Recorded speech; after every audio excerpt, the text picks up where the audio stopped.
A 911 phone call comes in at 10:59 a.m. on Tuesday, February 20th in a small town of 11,000 people located 90 miles north of Milwaukee and about 40 miles southeast of Green Bay in a small town called Two Rivers, Wisconsin. And the man on the phone states that a 3-year-old boy who is not his son, but who he has been watching for the better part of the month for his girlfriend so that he could discipline the boy to become a man, has gone missing. He claims that he went to go drop off his 15-year-old autistic son at the bus stop at around 8 o'clock in the morning and came back to find the 3-year-old still sleeping, at which point he woke him up, fed him dry cereal, and then disciplined him, at which point he fell asleep, woke up about 3 hours later to find that the boy was now missing. This is a disappearance of Elijah Vue and the trafficker that he was last seen with.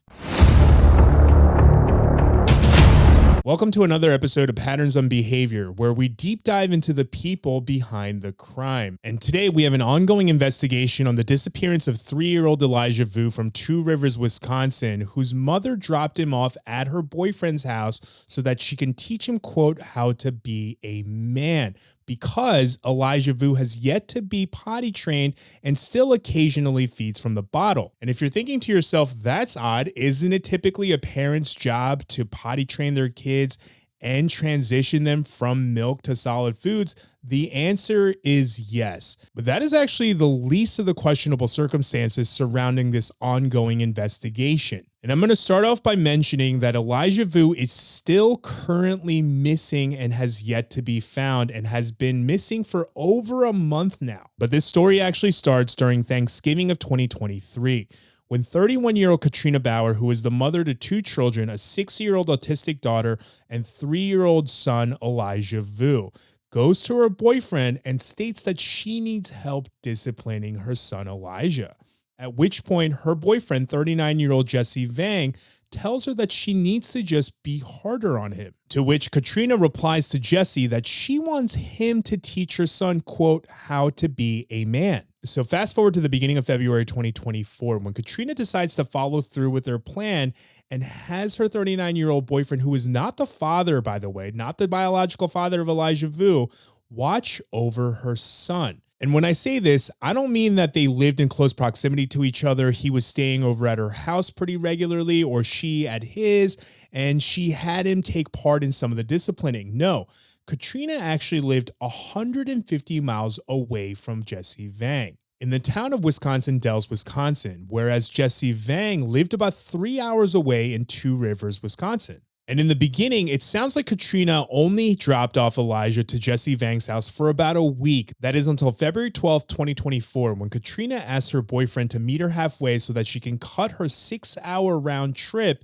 in half in the small town of Fond du Lac, Wisconsin, so that she can drop off Elijah and have Jesse pick him up. At which point Jesse takes Elijah back to his apartment located on Mishicot Road in Two Rivers, Wisconsin, that he shares with his 15-year-old autistic son. And Jesse, who was told by Katrina that there's only a couple of parameters in regards to what he's not allowed to do for disciplining, and she essentially gave Jesse carte blanche to do whatever he deemed fit to discipline her 3-year-old son. And Jesse's approach was essentially that Elijah needed tough love and needed to be put through, quote, a boot camp. And boot camp is putting it very lightly, because this was essentially torture. Because we're talking about a 3-year-old boy whose mother sent him to her boyfriend's house with only one toy, this toolbox set that he received on Christmas, that was actually taken away from him from over a week as part of the punishment, because apparently he was in, quote, timeout that whole week. And that was actually the least of Elijah's problems during his stay at Jesse Vang's house, because Jesse Vang's form of, quote, timeouts were forcing Elijah Vue to stand for anywhere between 2 to 3 hours without being able to sit down, while praying things like, I am sorry, repetitively over and over again for those 3 hours. And if he tried to sit down, where Jesse Vang gave Elijah, quote, an ultimatum where he threatened the 3-year-old boy to put him in a cold shower. And after a mere 8 days after Katrina had handed off her 3-year-old son to her boyfriend, Jesse Vang, on the morning of Tuesday, February 20th, Jesse Vang claims that he woke up roughly around 7:30 in the morning, got his 15-year-old autistic son ready for school, walked out the front door, turned around, closed and locked the front door, walked his son to the bus stop, and returned back to his home roughly around 8 o'clock in the morning. At which point, after he went back inside of his home, he closed the door, locked the doorknob, the deadbolt, and the chain lock that was all the way above, and noticed that Elijah Vue was still sleeping on the futon sofa at 8 o'clock in the morning, at which point he woke him up, fed him dry cereal, and then decided not to change the 3-year-old's diaper, who hadn't been changed since the night before because Jesse was, quote, too tired, and then made Elijah Vue continue his, quote, timeout at the foot of Jesse's bed while Jesse decided that he was going to take a nap. And after he woke up from his near 3-hour nap, he looked around and noticed that Elijah Vue was nowhere to be seen, at which point he called 911 to report a missing child. And it wasn't until 3 p.m. later that day on February 20th that an Amber Alert finally went out for Elijah Vue. And just a mere few hours after that fateful 911 call, the police took Jesse Vang into custody and then arrested Katrina Baur the next day. And it wasn't until after these two were arrested and police started to interrogate them and go through their phones, which were given up willingly by Katrina and Jesse, that some of the other horrific details started to come out. And one of the first things that the police noticed was that Katrina Baur kept changing her story on where she was on the day that Elijah Vue disappeared at least 2 times, including lying about whether or not she was at or around Jesse Vang's home on the 16th and 17th of February. And Katrina Baur also claimed that she only intended to have Elijah Vue at Jesse Vang's house until February 23rd, 3 days after Elijah had disappeared. And it was while going through Katrina Baur's cell phone that the police noticed that her GPS coordinates stated that she was in 2 Rivers on February 16th and 17th, even though she had stated that she had not been there. During Jesse's interrogation, Jesse stated that Elijah was there as, quote, punishment for his bad behavior, and that the intent was to teach Elijah how to, quote, be good here and good at home, and that Elijah was essentially told that, quote, going home was a privilege. And when police asked Jesse about the dynamic of his relationship with 3-year-old Elijah Vue, Jesse stated that Elijah is, quote, scared of him, and immediately corrected himself to state that Elijah respects him. And it's at this point that Jesse voluntarily offers up that he used to put Elijah in, quote, timeouts, where he again made him stand for anywhere between 1 to 3 hours straight, oftentimes saying prayers for the first week, and for the next 2 weeks, it ended up being, I'm sorry, mommy, repeatedly for those 3 hours.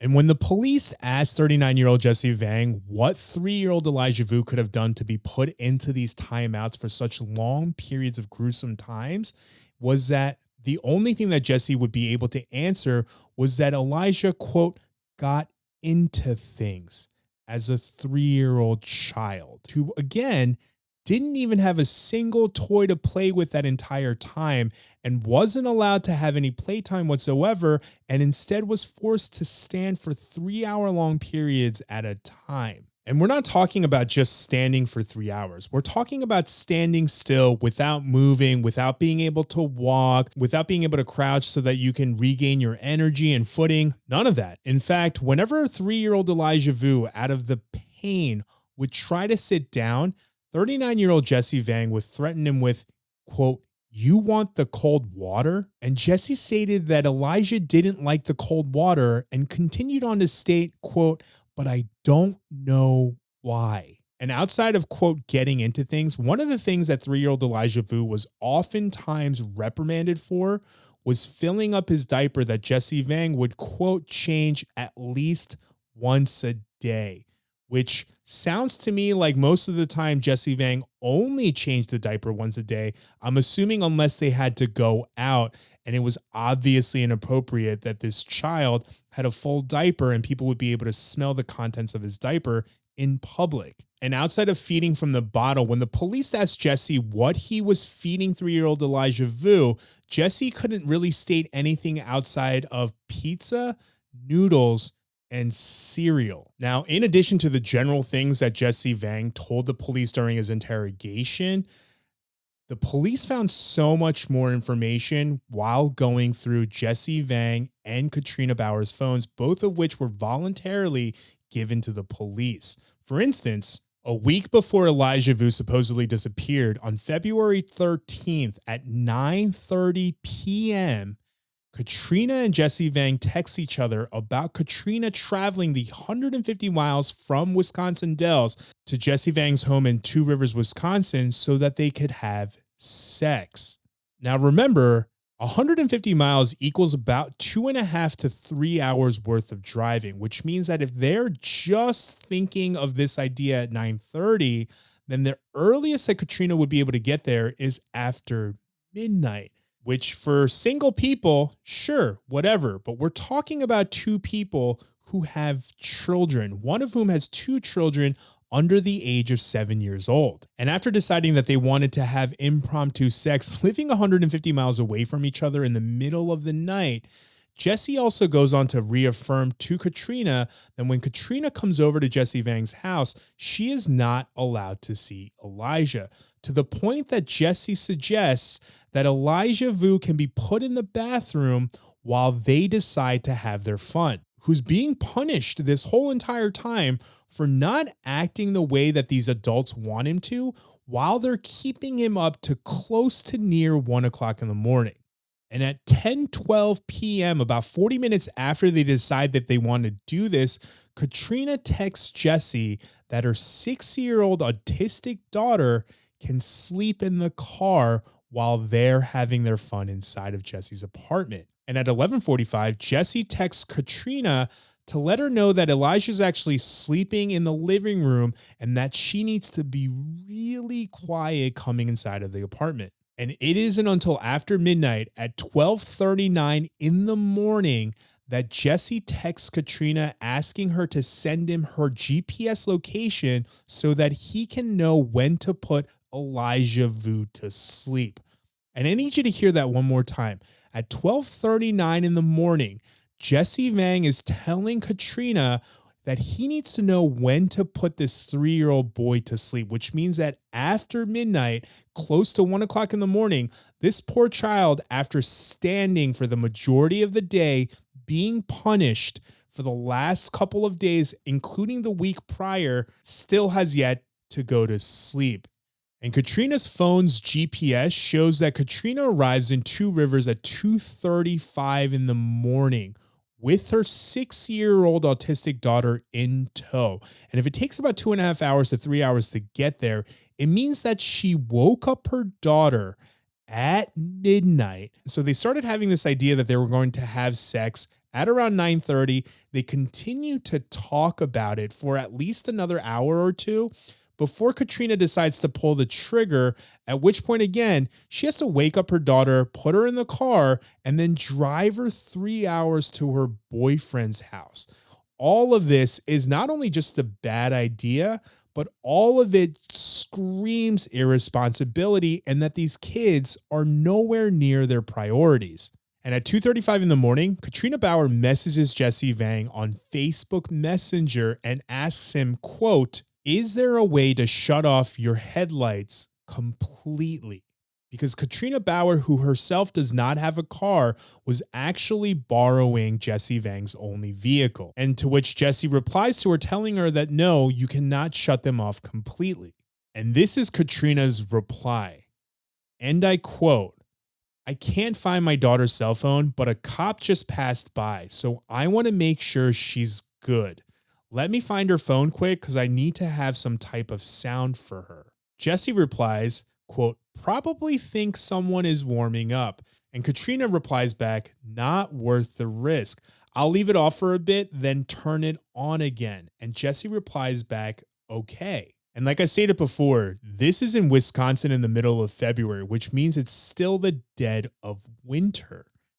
And that's evidenced by the fact that that evening, on the wee early morning hours of February 14th, the temperature that night was 27 degrees Fahrenheit, which means that at 32 degrees freezing point, it was 5 degrees below freezing.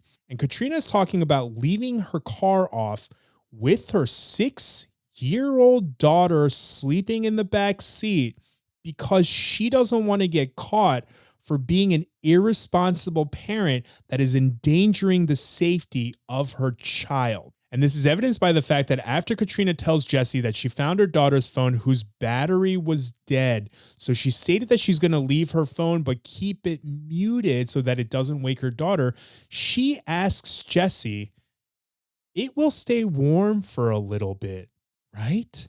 To which Jesse replies back, "Yeah, it will." Which again shows that not only are these two impulsive, they're not good at planning, nor do they care to plan because they're willing to do whatever they want whenever they want it at the expense of their children. And not even just their children's comfortability, but Katrina is willing to risk her daughter freezing to death so that she can have a little bit of fun. And about 30 minutes later, Katrina takes a photo at 3:13 a.m. inside of Jesse Vang's apartment. And in this photo is her 3-year-old son, Elijah Vue, laying on a bed with his eyes blindfolded and with visible bruising on his jawline and on his neck on his left side, as well as some bruising that was on his upper left arm. And an hour later at 4:12 a.m., Katrina deletes the photo from her phone, and her phone's GPS shows that she left Two Rivers at 4:30 in the morning. And it seems that Katrina didn't realize that even if she deleted the photo, the police were able to recover that data from her phone to view this photo. And I honestly don't know why she took that photo. If she took the photo as evidence that her son was bruised, or if she took it because she thought that it was funny. Because then why did she delete it an hour later? Because did she have a conversation with Jesse Vang about it and Jesse gaslit her into thinking that everything's okay? Either way, all loving parents would see that bruising as a sign of abuse and would not want that for her children, and immediately would not only remove her child from that situation, but also use that photo to press charges on the person that caused physical harm to her child. But that's not what Katrina Baur did. Katrina Baur deleted the only evidence that she had so far and decided to continue to leave her child in the care of the man who physically harmed her son. The next day, on February 15th, there are receipt records that show that Jesse Vang took Elijah Vue to the McDonald's in Two Rivers to eat. And later that evening, at 8:24 p.m., via Facebook Messenger, Jesse Vang sends Katrina Baur a photo of her 3-year-old son, Elijah Vue, wearing only a diaper with his hands in the prayer position in a timeout. And in this photo, the police are able to see that Elijah Vue's diaper is visibly full from the photo alone. And remember when I stated earlier that when Katrina Baur was initially arrested, she lied about being in Two Rivers on February 16th and 17th? Well, the next day, on February 16th, Katrina leaves her 6-year-old daughter in the care of someone in Wisconsin Dells and then drives the 150 miles, and her phone's GPS shows her arriving in Two Rivers, Wisconsin at 11:01 p.m. And 14 minutes later at 11:15, surveillance footage from a convenience store called Quick Trip catches Katrina on video buying a couple of items. And at 11:21, she texts Jesse saying, "On my way, put him to sleep," which again shows a pattern of behavior that these two have no care for a child getting his rest. And as many of us know, I mean, I don't even have children. And even I know that if children, especially at the age of 3, do not get a good night's rest, not only is their circadian rhythm messed up, but they're also probably going to act out. But either way, Katrina arrives at Jesse Vang's apartment right at midnight. And at 12:30 in the morning, The GPS from Jesse Vang's cell phone and from Katrina Baur's cell phone show them leaving Two Rivers, Wisconsin. And at 12:30 in the morning, both Jesse Vang's cell phone and Katrina Baur's cell phone's GPSs show the two of them arriving in a town called Manitowoc, which is 7 miles away from Jesse Vang's home in Two Rivers, Wisconsin. And they arrive at a bar called Saucy's Tavern. And at 12:50 a.m., Jesse Vang's cell phone's GPS shows him going into this bar by himself, which was then confirmed by a patron at the bar who stated that Jesse was in there by himself, and he and Katrina were separated for about an hour. Because while Jesse Vang was in that bar by himself, Katrina Baur went to another quick trip located in Manitowoc about 2 miles away from the bar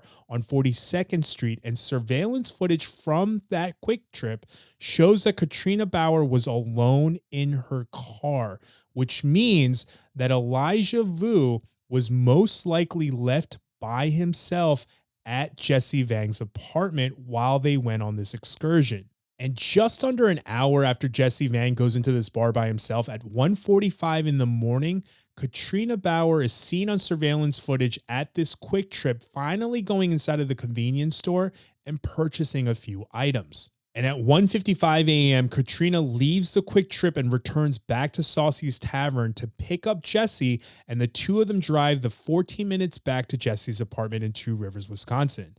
And at 5 o'clock in the morning, Katrina gets up and leaves Two Rivers, Wisconsin. And later that same exact day, just hours after Katrina leaves Two Rivers, Jesse goes to Ross Auto Service in Two Rivers, Wisconsin to get a new ignition interlock system installed into his vehicle. And the surveillance system inside of Ross Auto Service captures Jesse Vang enter the shop with a little boy that looks like it could be Elijah Vue. And it's hard to tell because this kid is wearing an orange beanie and is completely covered up in a black jacket and black pants. But the owner confirms that it was Elijah, and he states that Elijah sat there with Jesse Vang at the table very silently, as was corroborated by the surveillance footage. And while looking through their phones, police come across another very concerning conversation, this time the day after they were seen at Ross Auto Service on February 18th. Jesse texts Katrina,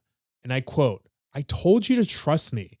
I'm going to make sure he hates me and being here." To which Katrina replied, and again, quote, "Don't want him to hate you, just fear you." To which Jesse replies back, "It's okay. Someone had to be the bad person."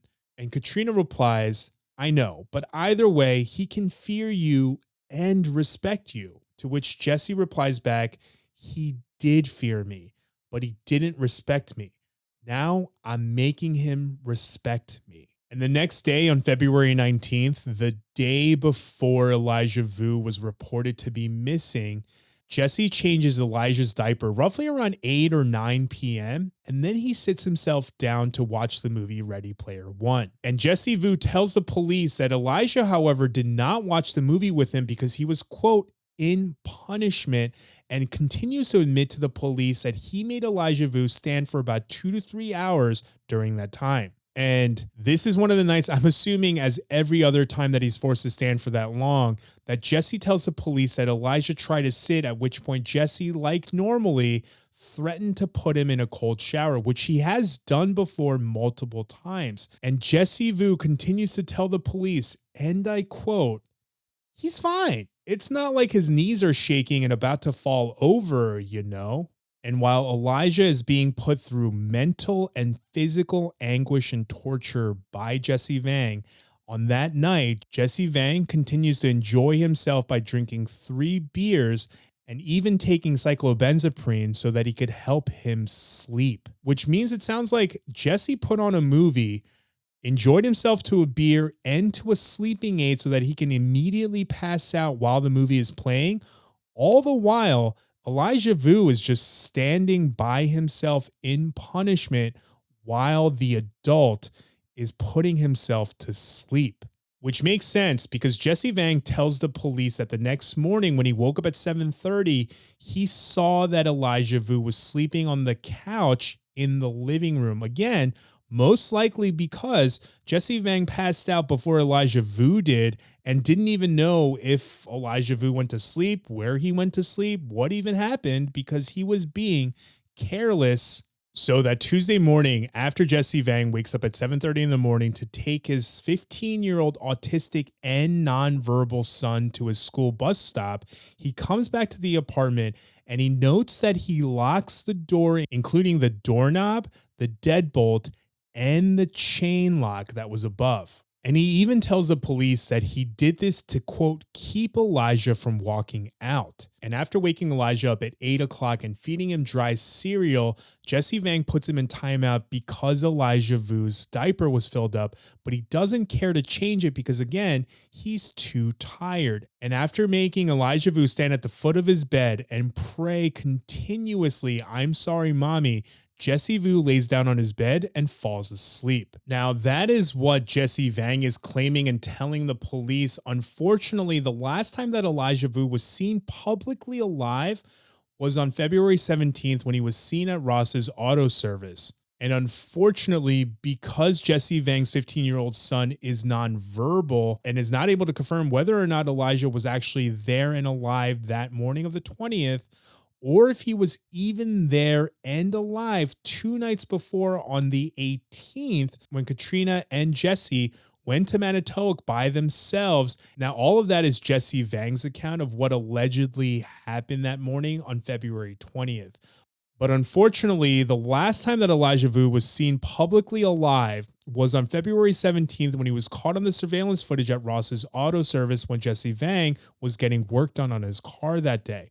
And unfortunately, because Jesse Vang's 15-year-old son is nonverbal, he's not able to corroborate whether or not Elijah Vue was there and alive at his home on the morning of February 20th. On February 20th at 3 p.m., when police put out the Amber Alert for Elijah Vue, they stated that Elijah is 3 feet tall, about 35 to 40 pounds, has sandy blonde hair, brown eyes, and has a birthmark on his left knee. The Amber Alert also stated that Elijah Vue that morning was allegedly wearing a dark-colored long-sleeve shirt with gray sweatpants and red and blue dinosaur slip-on shoes and was possibly carrying around a red, white, and black plaid blanket.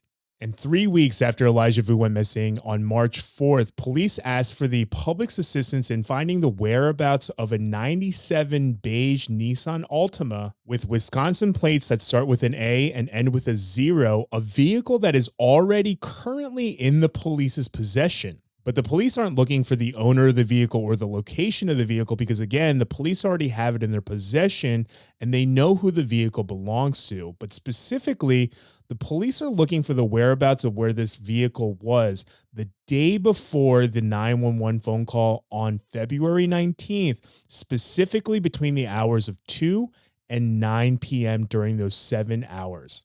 Now, the following information is not from the police, but it is believed that 97 Nissan Altima might belong to one of Jesse Vang's neighbors that lives in the apartment building with him. And because Jesse Vang's vehicle is being borrowed by Katrina, that Jesse Vang might have used that vehicle. And it sounds like the police are suspicious of where Jesse Vang went with that Nissan Altima the day before he called 911 between the hours of 2 and 9 p.m.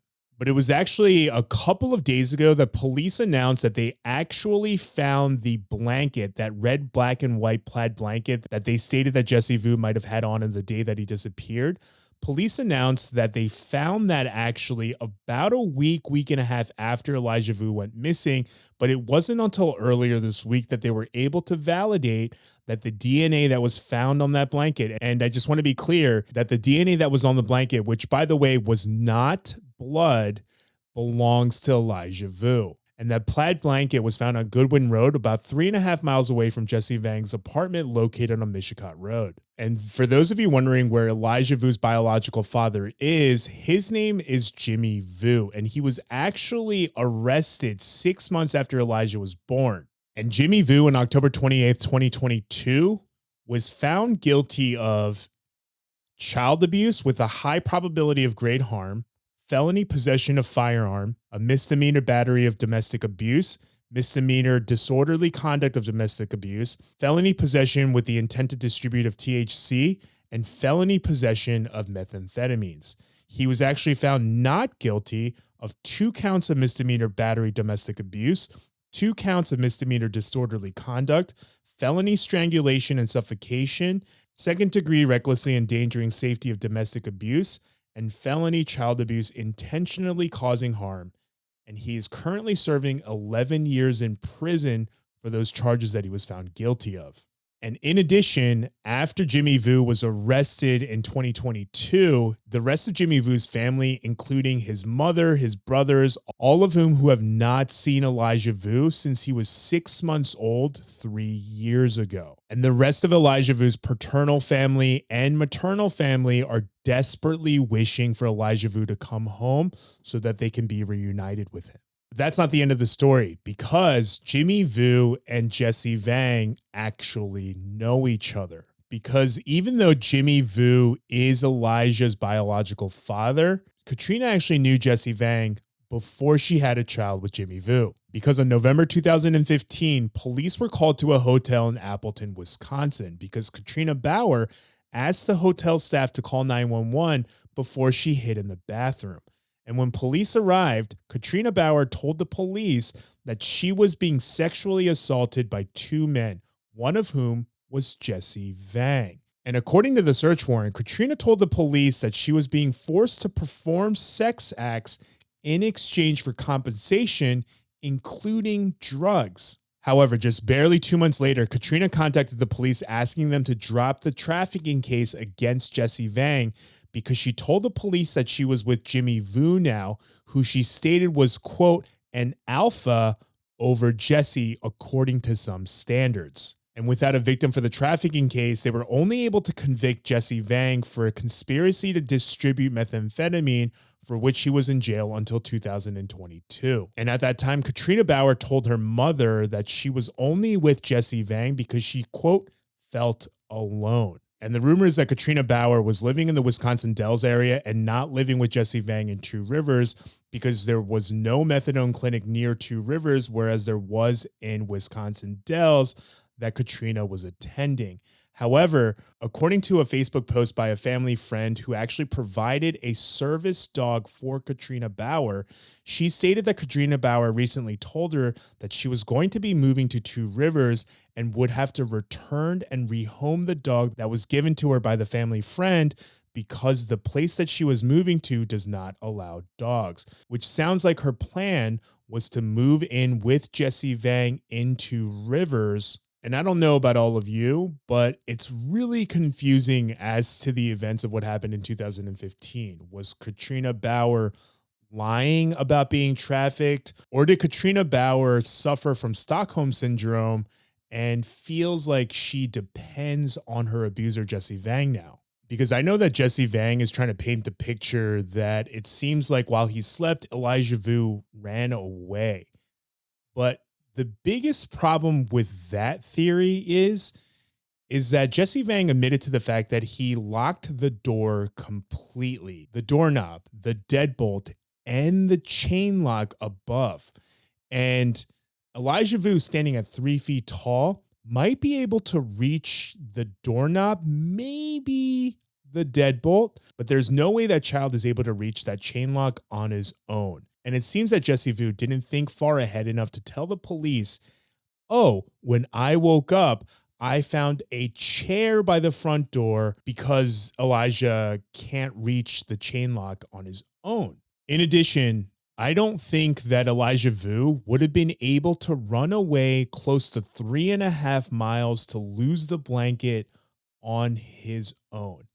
And if we look at the fact that Katrina and Jesse were staying up all night to drive 150 miles one way, by the way, which means that Katrina Baur drove 300 miles round trip just to have sex in the middle of the night. And then I'm willing to bet my money on the fact that February 16th, Katrina and Jesse drove to Manitowoc to most likely get drugs.